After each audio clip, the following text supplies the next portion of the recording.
৬৬তম জন্মদিন। আমরা আমাদের সভাপতি বলেছেন,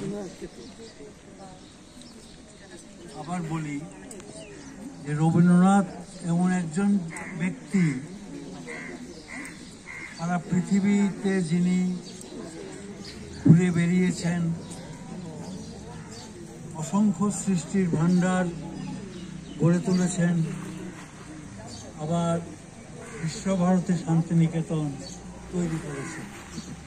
ওইরকম একজন মানুষ আমরা সারা পৃথিবীতেও সম্ভবত খুঁজে পাব। এই রবীন্দ্রনাথের দেশের মানুষ, তার ভাষার মানুষ হিসেবে, বাঙালি হিসেবে, ভারতীয় হিসেবে আমরা গর্ব অনুভব করি। রবীন্দ্রনাথের এক একটা দিক নিয়ে আলোচনা করলে সারাদিন পেরিয়ে যাবে। এক একটা দিক, তাকে তিনি কোন দিকে ছিলেন আমরা অনেকে জানি, যারা একটু ভাবরাজ্যে বিচরণ করেন, লেখালেখি করেন, কবিতা লেখেন, গল্প লেখেন, উপন্যাস লেখেন, গান রচনা করেন, তারা তার মধ্যে আবদ্ধ থাকেন। কিন্তু ভাবলে অবাক হতে হয় যে রবীন্দ্রনাথ বিজ্ঞান বিষয়ক গ্রন্থও লিখেছেন। বিশ্ববিখ্যাত বিজ্ঞানী জগদীশ চন্দ্র বসু তার ঘনিষ্ঠ বন্ধু ছিলেন। তার প্রভাবে, তার দ্বারা অনুপ্রাণিত হয়ে বিজ্ঞান বিষয়ক গ্রন্থ রচনা করেছেন।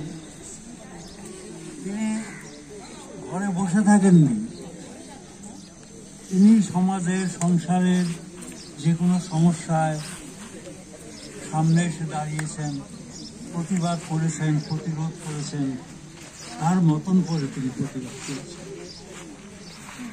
তিনি যখন বঙ্গভঙ্গ আন্দোলন শুরু হয়, রবীন্দ্রনাথ জীবনে একবারই মিছিলে হেঁটেছিলেন, সে 1905-এর বঙ্গভঙ্গ আন্দোলনের সময়। বাংলার বায়ু বাংলার গান, এই গান রচনা করেছিলেন। তারপর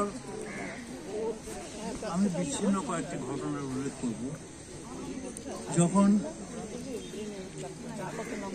হিজলি জেলে বন্দীদের ওপর ইংরেজ শাসক ঐশাসিকভাবে গুলি বর্ষণ করে জালিয়ানওয়ালাবাগের হত্যাকাণ্ড, একটা আলোড়ন সৃষ্টিকারী ঘটনা, মর্মান্তিক ঘটনা, সেই ঘটনার প্রতিবাদে তিনি সামনে এসে দাঁড়িয়েছেন।